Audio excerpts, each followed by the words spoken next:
Hola, ¿qué tal? Mi nombre es Lea Sofía Saucedo Ríos, del grupo Tercero K, y les hablaré del Bacillus anthracis.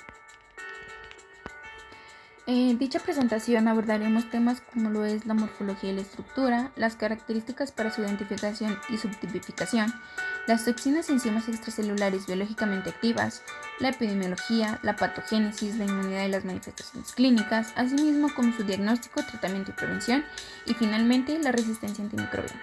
Antes de comenzar, es muy importante preguntarnos, ¿qué es el Bacillus anthracis? Bueno, el Bacillus anthracis es una bacteria gram positiva que causa el anthrax o carbunco. Su característica más importante es que forma esporas, lo que le permite sobrevivir durante muchos años en el ambiente. Además, produce factores de virulencia que le permiten invadir y dañar al organismo. Como primer punto, hablaremos de la morfología y la estructura. El Bacillus anthracis es un bacilo grande, recto y gram positivo. Microscópicamente se observa formando cadenas largas con apariencia de bambú, como lo podemos observar en la imagen. Este puede vivir tanto en presencia como en ausencia de oxígeno y forma esporas muy resistentes cuando las condiciones son adversas. Estas esporas son la forma infectante y pueden permanecer en el suelo durante años. Además, es importante destacar que tienen una cápsula formada por ácido polideglicánico, lo cual es importante porque la protege de la fagocitosis, algo poco común, ya que la mayoría de bacterias tienen cápsulas de polisacáridos. En cultivo, el Bacillus anthracis forma colonias rugosas, neomolíticas, con brotes irregulares que tienen un aspecto característico llamado cabeza de medusa, como más adelante lo podremos observar. Otra característica importante es que no es móvil, lo que nos va a ayudar a diferenciarla de otras especies del género Bacillus. En esta imagen nosotros podemos observar los componentes, la morfología de lo que viene siendo la bacteria del anthrax o el Bacillus anthracis. Podemos observar lo que vienen siendo sus ribosomas, su DNA, las endoesporas, la cápsula, la membrana celular, el citoplasma, entre otros componentes que integran al Bacillus anthracis. Continuando con el tema, hablaremos de las características para la identificación y subtipificación. Para identificar Bacillus anthracis en el laboratorio se utilizan principalmente tres tipos de características. 1. Las microscópicas, 2. De cultivo y 3. Moleculares. En la tinción de Gram se observan bacilos grandes, gram positivos, generalmente organizados en cadenas. Algo importante es que pueden formar endoesporas centrales o subterminales, aunque en muestras clínicas no siempre son visibles, ya que se forman más fácilmente en el ambiente. Y pues aquí podemos observarlo, microscópicamente, lo que viene siendo la bacteria del anthrax, dándole continuidad. En el cultivo bacteriano, las colonias crecen en condiciones aerobias y presentan características muy específicas. Son rugosas, opacas, monolíticas y con bordes irregulares o filamentosos, como ya se los comentaba. Este patrón da lugar al aspecto conocido como cabeza de medusa, que es bastante característico y lo podemos observar en la imagen, que pues sí tiene como que una variación en lo que viene siendo cuando se observa en un cultivo o microscópicamente. Un dato clave para diferenciarlo de otras especies del género Bacillus es que el Bacillus anthracis no es móvil, como también ya les mencionaba. Además, actualmente se utilizan técnicas más avanzadas como la PCR, que permite detectar genes específicos de virulencia y la identificación de los plásmidos PX01 y PX02. Estos plásmidos son fundamentales ya que contienen la información genética para la producción de toxinas y la cápsula. También existen otros métodos inmunológicos que detectan antígenos bacterianos, lo que les va a permitir una identificación más rápida y específica. Después, pasaremos con las toxinas y enzimas extracelulares biológicamente activas. La principal causa del daño en el anthrax no es solo la bacteria en sí, sino también las toxinas que ésta produce. La toxina del anthrax es una exotoxina compuesta por 3 proteínas que actúan de manera conjunta. En primer lugar, vamos a tener a lo que viene siendo el antígeno protector, que se une a receptores en la superficie de las células del huésped y su función es permitir la entrada de los otros dos componentes al interior de la célula. Después vamos a tener al factor de edema, que funciona como un adenilato ciclasa dependiente de calmodulina. Este aumenta los niveles de AMP cíclico dentro de la célula, lo que va a provocar alteraciones en el equilibrio de los líquidos y va a generar un edema importante. Finalmente, vamos a tener el tercer componente, que es el factor letal, que es una metaloproteasa dependiente de zinc. Esta altera las vías de señalización celular, especialmente en macrófagos, lo que va a provocar muerte celular y necrosis de los tejidos.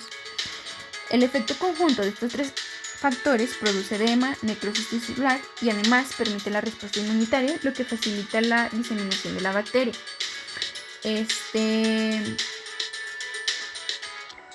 Algo que podemos destacar que es una exotoxina tripartita cuya acción coordinada explica la gravedad del cuadro clínico. Y en esta imagen podemos observar las toxinas y las enzimas extracelulares biológicamente activas. Podemos observar el Bacillus anthracis, el factor de edema, el factor letal, el receptor del carbunco.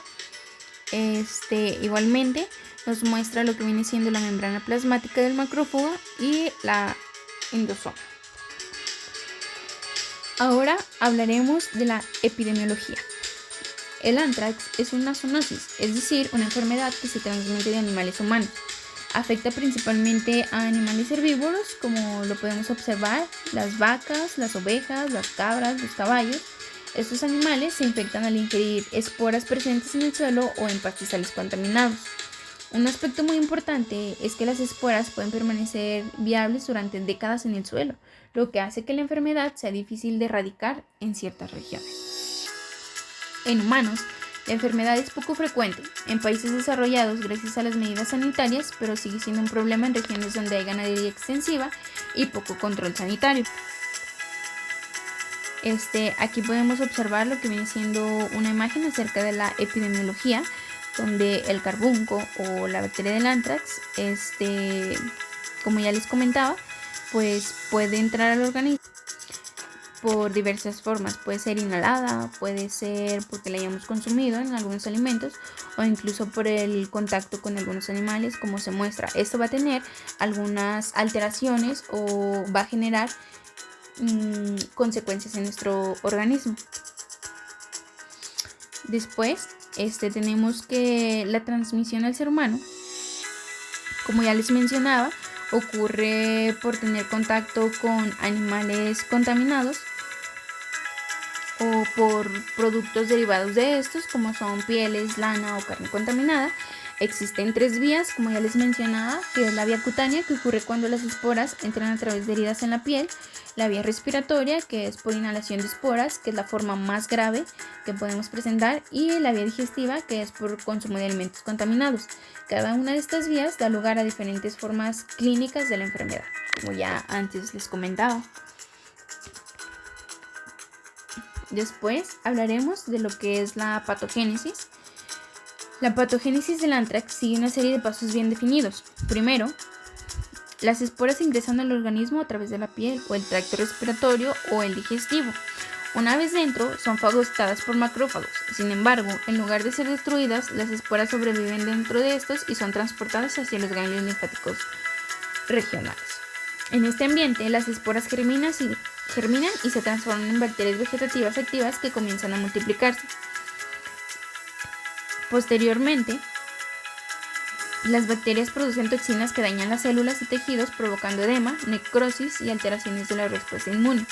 En los casos más graves, las bacterias pueden pasar al torrente sanguíneo, causando bacteriemia, sepsis y shock, lo que puede llevar a la muerte si no se trata oportunamente. A continuación, se nos muestra un diagrama de lo que viene siendo la patogénesis del Bacillus anthracis. Como ya les comentaba, pues primero es la entrada de las esporas, ya sea por la inhalación, por la piel o por la ingestión de alimentos. Después, estas esporas son fagocitadas y son transportadas a los ganglios linfáticos regionales. Después tenemos la germinación, donde pues la espora germina y se multiplica y se lleva a cabo la multiplicación bacteriana, donde las bacterias proliferan. De igual forma tenemos lo que viene siendo la diseminación, la acción de las toxinas que pueden provocar edema o necrosis celular, y finalmente el daño sistémico como una hemorragia y un choque, y pues es lo que se puede ver como a más grandes rasgos. Después hablaremos de la inmunidad y las manifestaciones clínicas. Primeramente, hablaremos de la inmunidad. La inmunidad, la respuesta inmune frente a Bacillus anthracis, se basa principalmente en la producción de anticuerpos contra los componentes de la toxina, especialmente contra el antígeno protector. Estos anticuerpos pueden neutralizar la toxina e impedir su entrada a las células. Aunque la cápsula también es inmunogénica, su papel en la protección es limitada, ya que su principal función es evadir la fagocitosis. Por lo tanto, vamos a tener que la inmunidad efectiva está más relacionada con la neutralización de toxinas que con la eliminación directa de la bacteria. Después tenemos las manifestaciones clínicas. Anteriormente yo les comentaba, que dependiendo de la forma en cómo adquiramos la bacteria del anthrax, ya sea de una forma cutánea, ya sea inhalada o ya sea por el consumo de alimentos, pues van a ser diferentes las manifestaciones clínicas que vamos a poder observar. Como número 1 tenemos al carbunco cutáneo. Este va a aparecer de 2 a 5 días después de la infección. Va a iniciar como una pápula similar o una picadura que va a ir evolucionando a una vesícula y luego a una úlcera con cáscara negra, que es la pústula maligna. Generalmente es leve, pero puede complicarse con edema masivo, toxemia y bacteriemia. Después tenemos al carbunco pulmonar, que se adquiere por inhalación de esporas. Este inicia con síntomas específicos como lo es la fiebre y el malestar, pero progresa rápidamente a dificultad respiratoria grave, mediastinitis, hemorrágica y alta mortalidad. Finalmente, tenemos a lo que viene siendo el carbunco intestinal, que como su nombre lo indica, pues ocurre por la ingestión de alimentos contaminados y se caracteriza por tener dolor abdominal, pues algo severo, vómito, diarrea y puede evolucionar a choque.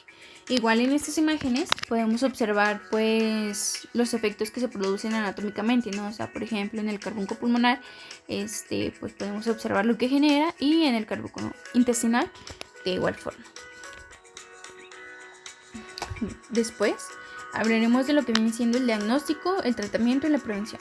Primeramente hablaremos del diagnóstico, que se basa en la sospecha clínica y en estudios de laboratorio. En la tinción de Gram se observan bacilos grandes gram positivos, como ya lo decíamos, y el diagnóstico se confirma mediante cultivo de muestras como lesiones cutáneas, sangre, esputo o líquido cefalorraquídeo. Una característica importante para su identificación es que no produce hemólisis y no es móvil, lo que ayuda a diferenciarlo de otras especies. También pueden utilizarse técnicas como PCR para confirmar la presencia de genes de virulencia. También esto pues ya se los mencionaba anteriormente. Después vamos a tener al tratamiento. El tratamiento del anthrax debe iniciarse lo antes posible. Los antibióticos de primera línea son el ciprofloxacino y la doxiciclina, ya que han demostrado alta eficacia. La penicilina puede utilizarse como alternativa en algunos casos, aunque en la forma cutánea el tratamiento no modifica mucho la lesión local, es fundamental para evitar la diseminación sistémica de la infección. También se utilizan antibióticos como profilaxis en personas expuestas. Después tenemos lo que viene siendo la prevención, y la prevención se basa principalmente en el control de la enfermedad en animales, ya que es una zoonosis. Y recordemos que la zoonosis pues es que la enfermedad puede transmitirse, se transmite de lo que viene siendo de los animales a los humanos. Esta se debe vigilar en diversas áreas. Primeramente debemos de vigilar los productos de origen animal, especialmente en zonas endémicas. Existen vacunas tanto para animales, que son vivos atenuados, como para humanos, basadas en el antígeno protector, lo cual es segura y efectiva. Ya para finalizar tenemos lo que viene siendo la resistencia antimicrobiana. En general, el Bacillus anthracis es sensible a varios antibióticos, incluyendo lo que vienen siendo las fluoroquinolonas, las tetraciclinas y las penicilinas. Sin embargo, existe preocupación por la posible aparición de cepas resistentes, especialmente en contextos de manipulación genética o bioterrorismo. Por esta razón, se recomienda iniciar el tratamiento con antibióticos de amplio espectro con ciprofloxacino o doxiciclina para asegurar una cobertura adecuada. Entonces es así como en conclusión, el Bacillus anthracis es un microorganismo de gran importancia médica debido a su capacidad de formar esporas altamente resistentes y producir potentes toxinas que determinan la gravedad del anthrax o el carbunco. Su patogenicidad depende principalmente de dos factores: la cápsula, que le permite evadir la fagocitosis, y su exotoxina tripartita, que causa daño celular, edema y necrosis. Además, su capacidad de permanecer en el ambiente durante largos periodos hace que sea una bacteria difícil de erradicar y de gran relevancia en la salud pública. Clínicamente puede presentarse en diferentes formas, siendo la cutánea la más frecuente y la pulmonar la más grave, lo que resalta la importancia de un diagnóstico oportuno y un tratamiento adecuado. Y finalmente, debido a su potencial uso como agente biológico, el estudio del Bacillus anthracis no solo es importante en el ámbito clínico, sino también en la prevención, en la vigilancia epidemiológica y en la bioseguridad. Y pues ya, esto sería todo de mi parte. Gracias por su atención.